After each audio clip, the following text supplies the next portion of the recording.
kalmado ang bunganga. Beep, beep, beep, beep, beep. Ang tagalupa na viral ang mukha. Bip, bip, bip, bip, bip. Bumibip, bip, bip, bip, bip, bip, bip, bip, bip, bip, bip na ba? Ang lahat. Martian. Beep, beep, beep, beep. Enrico Pañero. Bip, bip, bip, bip, bip. Beep, beep, beep, Bip, bip, bip, bip, bip.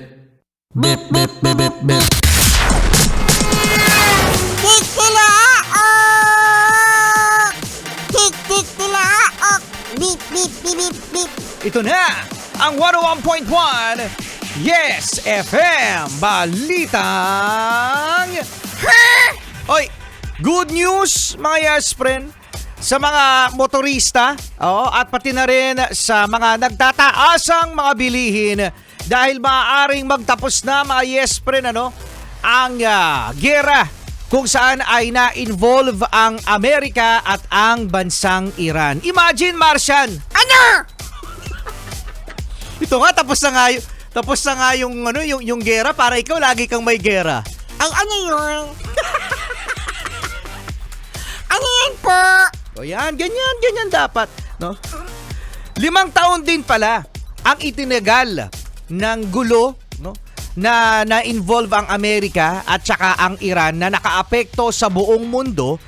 At ngayon nga mga yes friend ay nag-agree na ang Amerika at ang Iran na i-open na para sa lahat ng mga barko na magde-deliver, mag-aangkat o kung ano man dyan sa may Strait of Hormuz. Yahoo! Oh, yun, ano? Babalik na ang presyo ng gasolina at ng diesel sa dating presyo na 10 pesos. Anong 10 pesos? Ay, di ba? Hindi. Bago magkaroon ng gulo mga yes friend dyan sa Middle East ay nasa 60 plus. Nasa 60 pesos per liter. Ang crudo.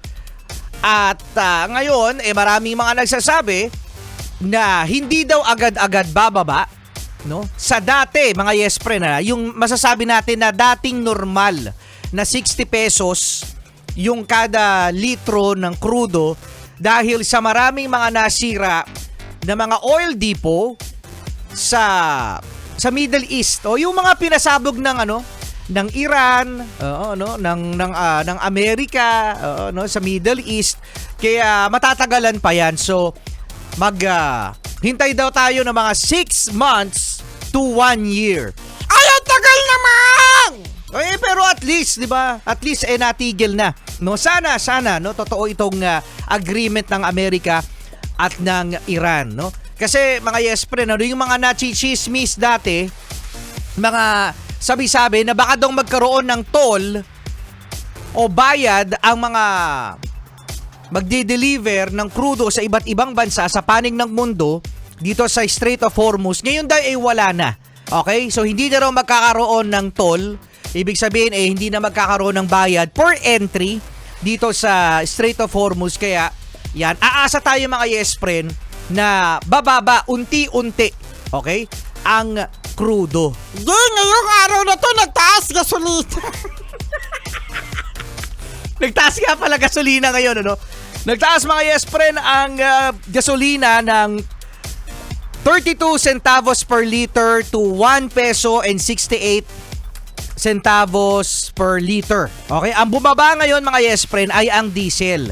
Nag-rollback ito ng 3 pesos and 71 centavos to 5 pesos and 71 centavos per liter.